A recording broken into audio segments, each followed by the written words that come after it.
9. Bonjour William, bonjour à tous. Bienvenue dans le kiosque du lundi. Effectivement, un kiosque traditionnellement éclectique où l'on trouve un peu de Front National, du côté de Libération et de la Croix, un peu de gauche en mal de rassemblement, ça c'est l'humanité, un peu de Fillon du côté du Figaro, bref, un peu de campagne électorale, mais pas seulement. On sent bien que tout le monde est en stand-by sur l'affaire Fillon en attendant l'intervention télévisée prévue pour aujourd'hui et au cours de laquelle il devrait essayer de se refaire un profil de présidentiable. Sauf que ça n'est pas gagné d'avance si l'on en croit le dessin de Willem qui, dans Libération, met en scène un homme en charpie. Alors sur le fond de cette affaire, certains noteront que les lignes ont un petit peu bougé. Si vous êtes attentif, vous lirez dans un coin de page, dans les Échos, ce petit verbatim de Jean-Pierre Raffarin.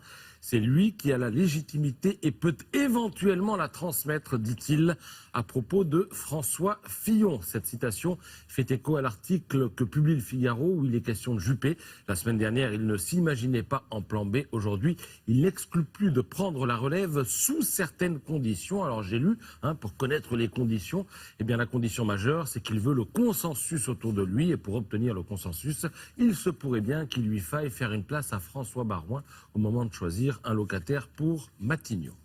Et le consensus, il faut qu'on lui demande. Voilà, et qu'on le supplie un peu même. Voilà pour les spéculations donc nationales. À l'étranger, ce qui prédomine, c'est la claque que Trump vient de se prendre par la justice américaine qui lui demande de remballer son décret interdisant aux musulmans d'Irak, d'Iran, de Somalie, du Soudan, bref, de 7 pays, de pénétrer sur le territoire américain. Trump promet de casser, je cite, l'opinion du prétendu juge à l'origine de cette décision, renforçant ainsi son image liberticide. Et à ce propos, certaines unes de magazines à l'étranger risquent de faire date. Vous les verrez sur le site internet de Libération. Alors le New Yorker suggère que la flamme de la liberté est désormais éteinte.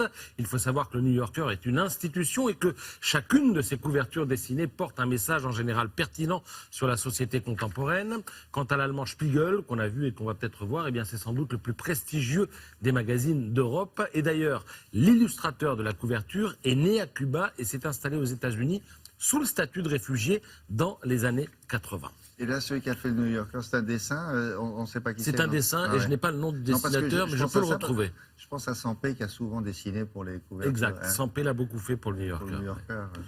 Alors d'autres couvertures marquantes, celle de The Economist qui portraiture le président américain en rebelle pyromane façon Bansky, et surtout alors celle d'un magazine irlandais qui fait tout simplement de Trump une cible. Why not? Pourquoi pas? Pourquoi pas un assassinat? Alors même si en page intérieure le magazine explique que ce serait mal, que ce serait très mal, eh bien la couverture quand même laisse pantois. Sinon, en ce lundi où l'on parle un peu de tout, eh bien il se pourrait bien que votre banquier vous cause meilleur, comme on dit, ou comme on ne devrait pas dire quand on respecte la langue. Que se passe-t-il? Eh bien, il se passe qu'à partir d'aujourd'hui, vous allez pouvoir changer de banque sans en passer par une ribambelle de modalités administratives assommantes. Jusqu'à présent, quand on changeait de banque, il fallait lister à la main toutes les entreprises qui effectuaient des opérations sur votre compte. Un enfer, et 4 clients sur 10 d'ailleurs abandonnés lors de cette étape. À partir d'aujourd'hui, il vous suffira d'ouvrir un compte dans la banque de votre choix, d'y signer ce qu'on appelle un mandat de mobilité bancaire, vous donnez un RIB et la nouvelle banque s'occupe de tout, et notamment du transfert de vos virements et de vos prélèvements, à commencer par ceux qui concernent votre téléphone portable. Alors pourquoi je parle de ça? Eh bien parce que c'est aujourd'hui la journée sans smartphone. Ah bon? Vous lirez dans le Figaro l'effarement des ados à qui on annonce la nouvelle. Réaction d'Inès, 14 ans, journée sans portable. Ma vie est finie, ouais. Tout simplement. Voilà. La pauvre chérie, sinon ne faites pas ça. Et ça va durer 3 jours en plus. Aujourd'hui, demain, après-demain. Enfin, en théorie. Mais voilà. ils vont être malades, il va y avoir des absences dans les collèges. Oui, il va y avoir des problèmes. Alors, il y a des journées sur tout maintenant, oui, sans sûr. téléphone portable, contre ceci, contre cela. Moi j'attends impatiemment la journée de la journée, parce que celle-là n'existe pas. La journée de la journée. Merci beaucoup.